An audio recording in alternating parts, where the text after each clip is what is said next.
Welcome to The Right Focus, a podcast for writers, newbies, and veterans, and everyone in between. We're hosted by M.A. Lee with the assistance of Remy Black and Edie Rooms, all from Writers Inc. Books. Our focus is productivity, process, craft, and tools. Each episode lasts as long as it takes to fix a quick dinner, drive a short commute, or take a brisk walk. Resources and links are in the show notes. Visit us at therightfocus.blogspot.com. Now, on to this week's episode.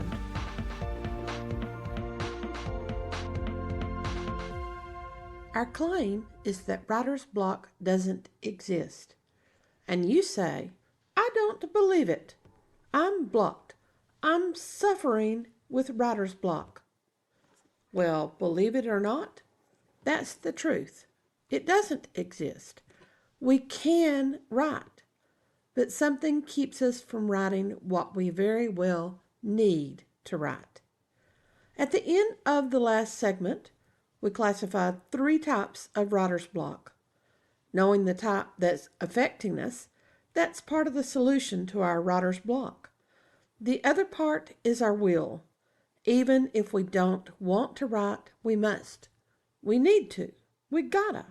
The only problem is I'm afflicted with bloody-mindedness.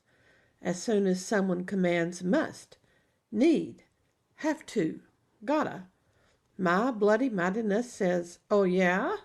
I think not.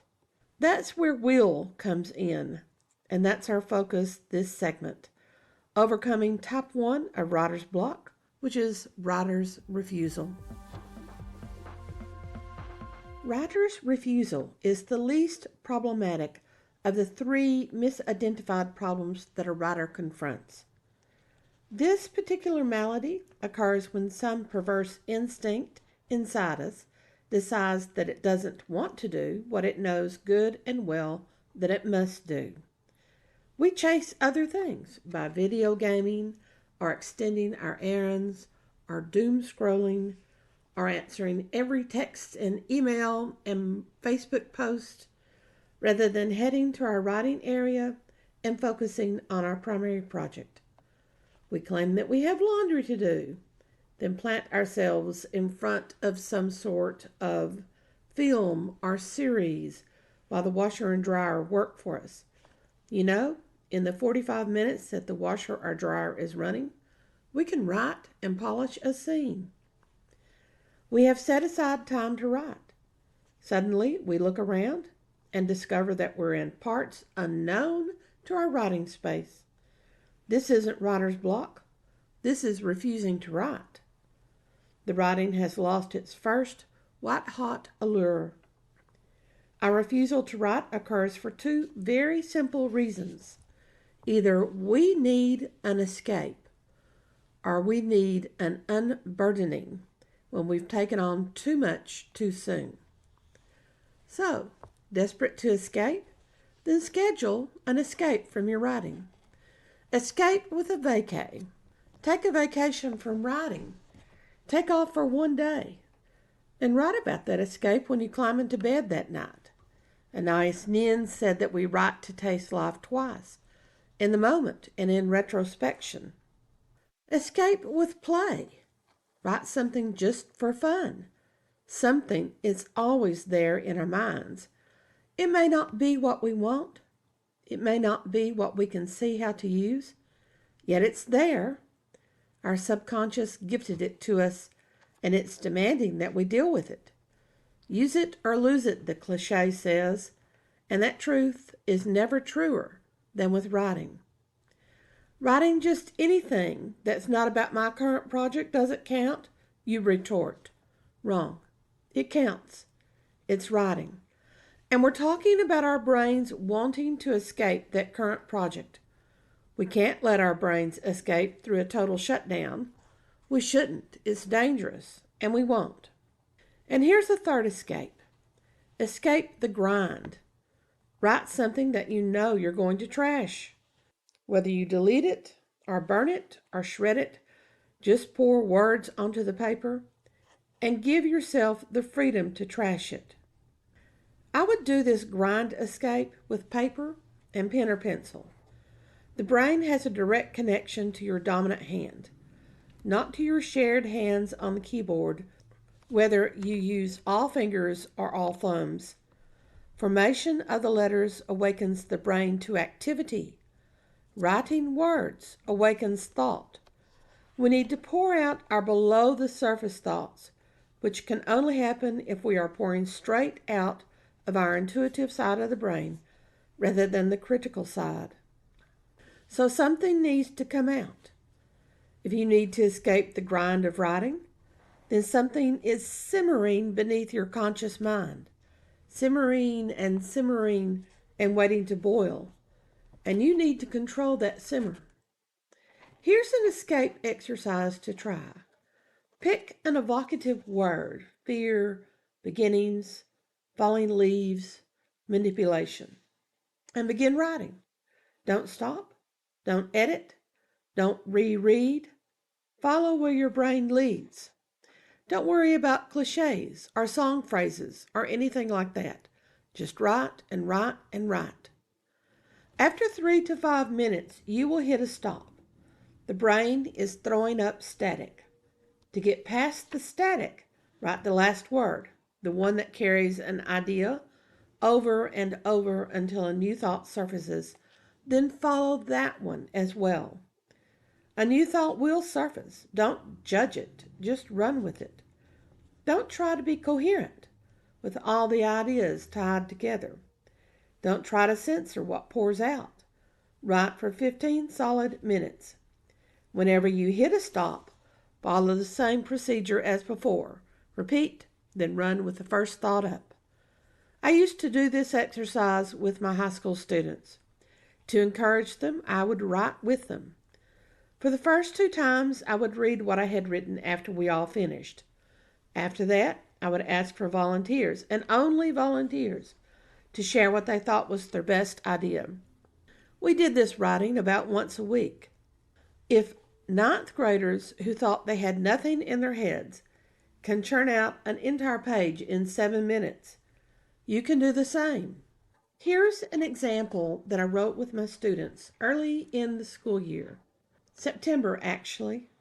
This exercise gets easier the more you do it, and you need to let your brain talk to you instead of you always talking to your brain. Don't worry if you go way off topic. I usually would do that. Don't worry about writing complete sentences. Just get the words down without any editing whatsoever. The student's word was summer's end. That's not where I started. I was frustrated and looking forward to a weekend trip that would take me away.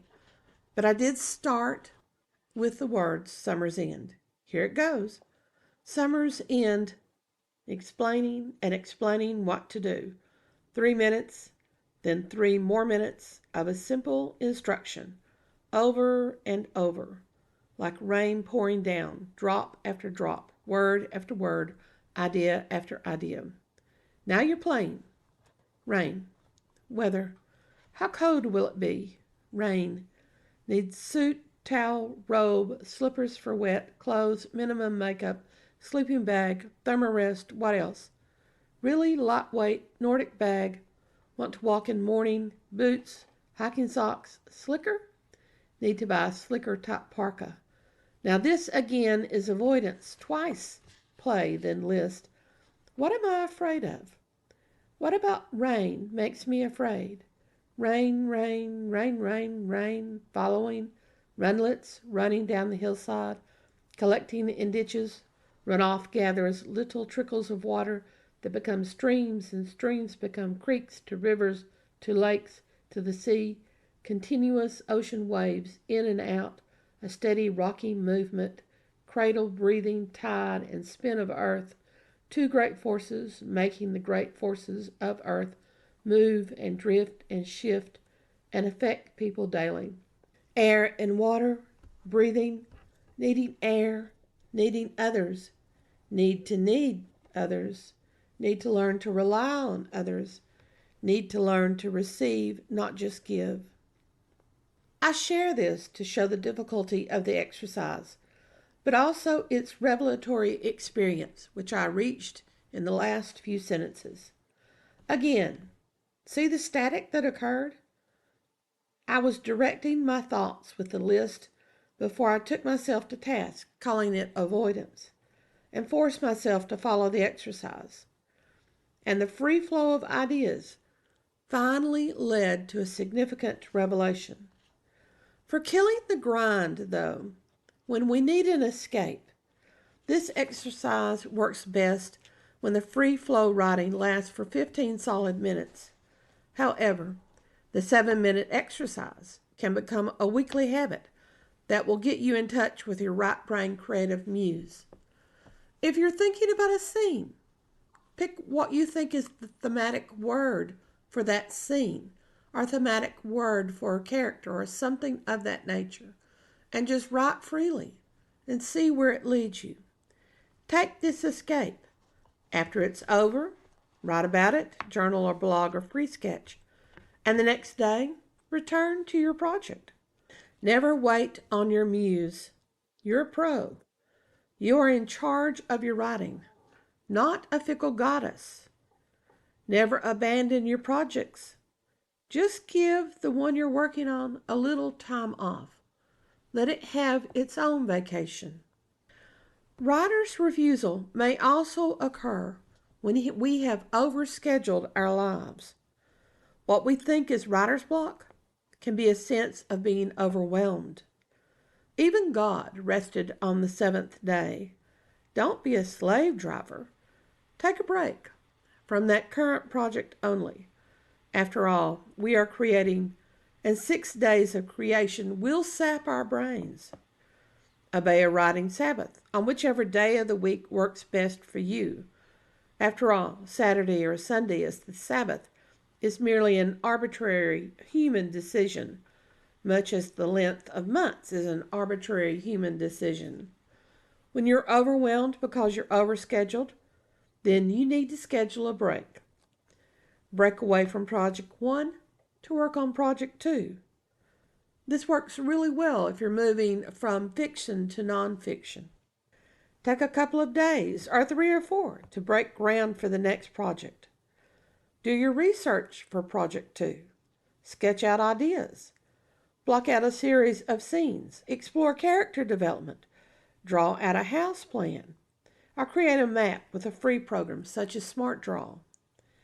Or do some basic marketing drafts for Project 1. Marketing, by the way, is a separate project from writing the novel. Even though both are like conjoined twins dependent on each other, they require completely different thinking caps.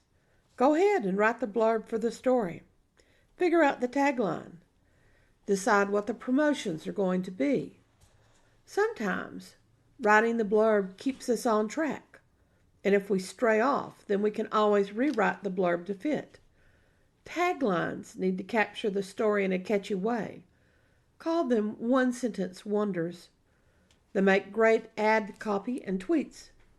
Taglines require tight writing, 20 words or less. Better is 12 or less. Whether on the cover or in an ad or both, taglines are just as important as the opening line and the opening scene of the book. They also require a bit of rhetorical savvy, either with climactic ordering or alliteration or clever metaphors or some other rhetorical device. They should give a quick glimpse of the story and spark the reader's interest. For my book, Christmas with Death, the tagline is "Christmas is for miracles, merriment, and murder." Readers know from the beginning that the book is a murder mystery. The alliterative M creates a bit of catchiness that will hopefully gain a second glance from the reader. When I ran into a slump, I spent a whole day working on this tagline.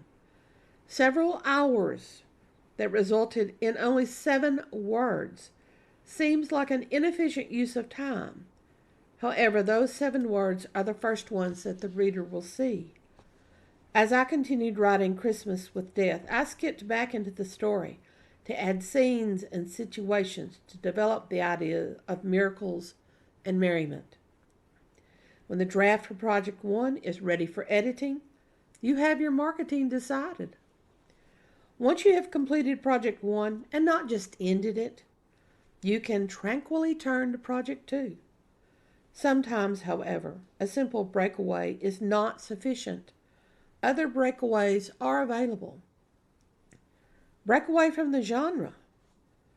Writing the same type of thing, while it has equal measures of comfort and fit, doesn't always feed our brains. While marketing is different from writing, it doesn't really break away from project 1. That's when breaking away from the genre you're working in becomes a necessity. One of the best ways to break away from genre is to write something different from what we usually write. We spend our days working on our projects, composing emails, popping off tweets, and spewing out posts.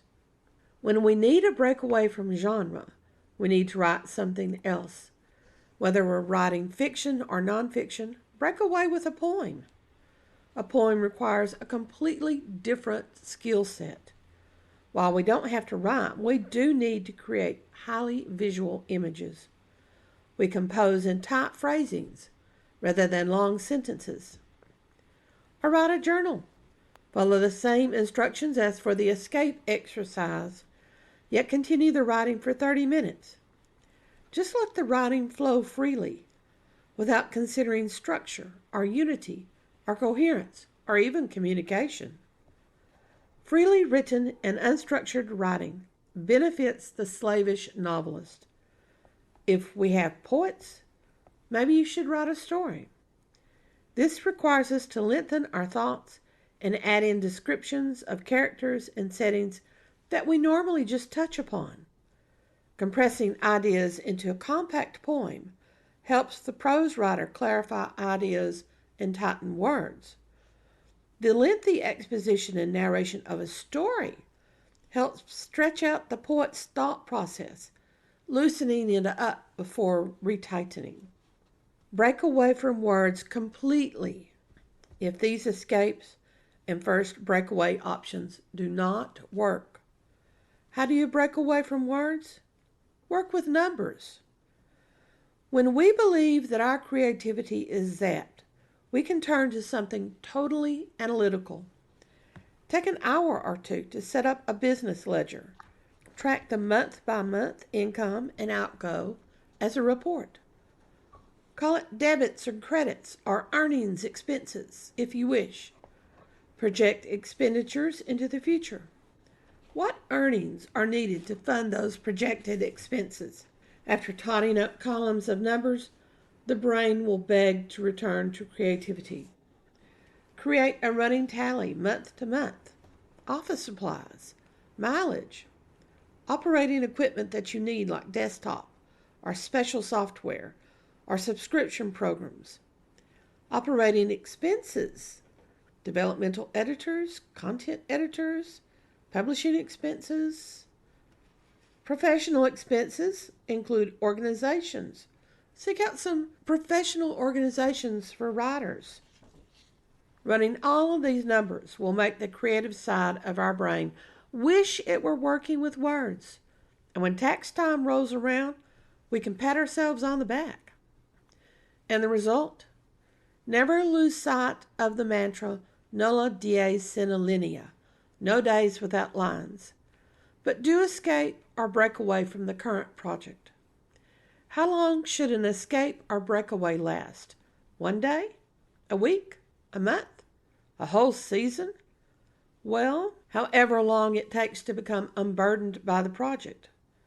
If we escape longer than a week, we do need to dive into a major project while letting the first one sleep. We should let one project sleep while we work on another one.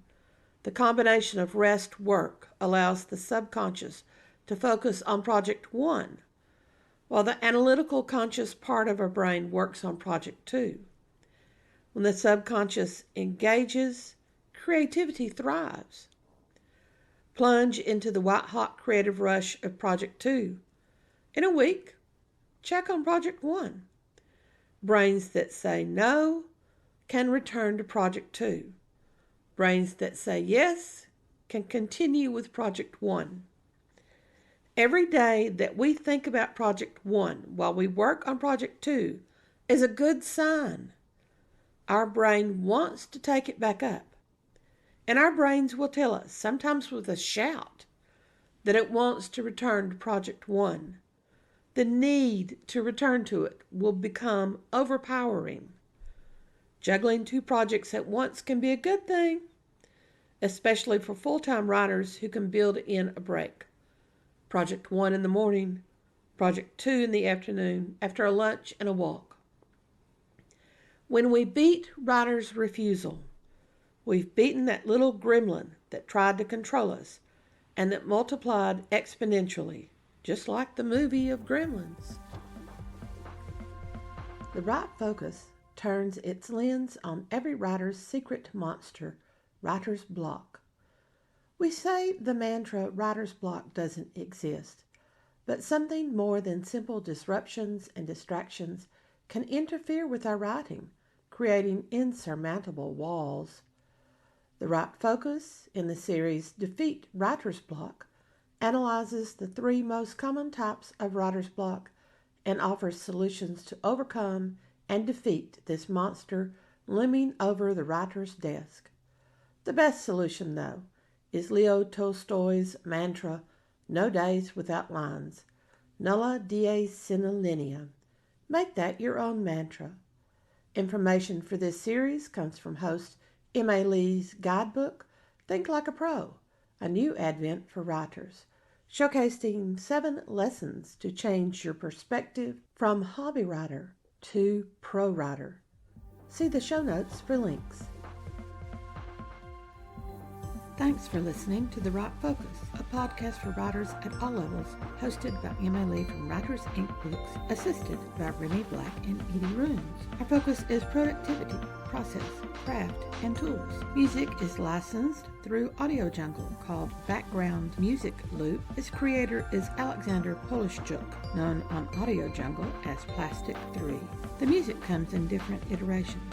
Show notes and resource links for this and other episodes can be found at therightfocus.blogspot.com. Write to us at linkbooks@aol.com when you have questions, comments, and speculations. We will try to answer you as quickly as possible. By the way, we will not mine your email address. That's rude. If you find value in our content, share with your writing friends or write a review. We're small beans here without the advertising budget of the big peeps, and you can make a difference. And whatever occurs, write on.